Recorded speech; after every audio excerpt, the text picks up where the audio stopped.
RAZER's headphones are easily one of the most iconic in the gaming industry. And so what we have here is the fourth generation of the RAZER Kraken series. Now I am actually a long-time user of the RAZER Kraken series. I started all the way back with the original one when it first released, and then I moved over to the Nari Ultimate specifically for the Hypersense feature, and I'm a current user of the Kraken V3 Pro.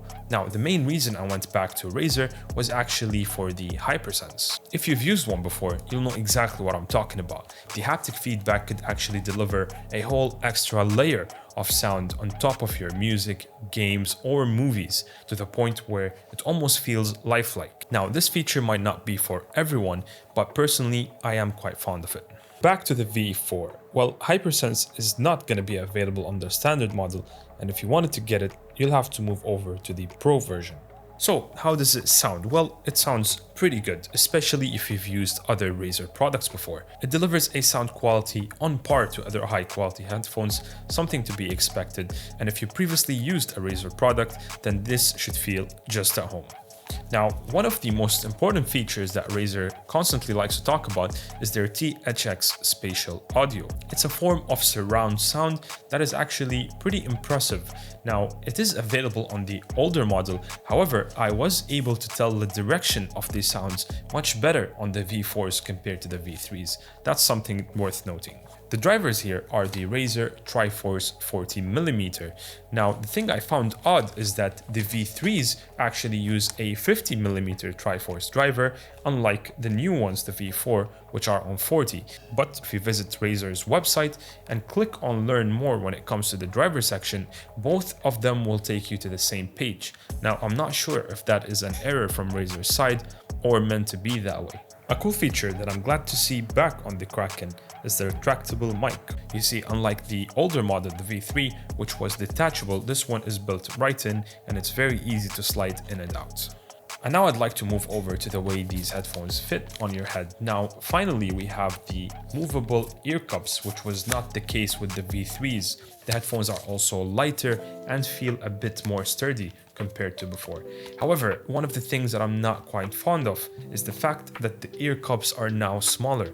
Not to mention that the V3s are also smaller when compared to the previous generation Nari Ultimates, and I still found that pretty annoying. So moving over to the V4s with even smaller ones was not really that enticing. As for connectivity, you get a 2.4 GHz dongle for the highest speed and lowest latency. And finally, a Kraken headset with Bluetooth. This was a feature that's been missing for a very long time, and I'm glad to see it finally here. And of course, you can always plug in your headphones using a Type-C cable. A cool feature that is now available is the surrounding LED effect around the RAZER logo. Of course, this was not the case with the older V3s where it was only lit in the middle. However, these are dimmer because I turned it down in order to preserve the battery life. So in conclusion, if you're looking for a nice pair of headphones, which one should you go for? Is it the RAZER V3 or the V4? Well, that is going to depend. The V4 does have better ergonomics, lighter weight, improved mic, and an arguably better sound signature, and the addition of Bluetooth could be a big choosing factor. However, in my case, I do prefer the V3s. But that's a very personal choice, mostly because of the size of the ear cups and the way it sits on the head. I do find it to be a little bit more comfortable, even though it is heavier. And then we have the haptic feedback or Hypersense. Those will be exclusive to the V4 Pro, unlike the standard model. I do think you should consider it, probably check out some more reviews to see how other people think about the Hypersense feature. Personally, as I said, I do like them very much. However, I did not end up using them as much as I imagined. As I said before, they could be quite distracting. But if you're playing the right game or watching the right movie, they are a game changer. I hope you found this video helpful. If so, don't forget to leave a like and click subscribe. Let me know what you think down in the comments below, and I'll catch you on the next one.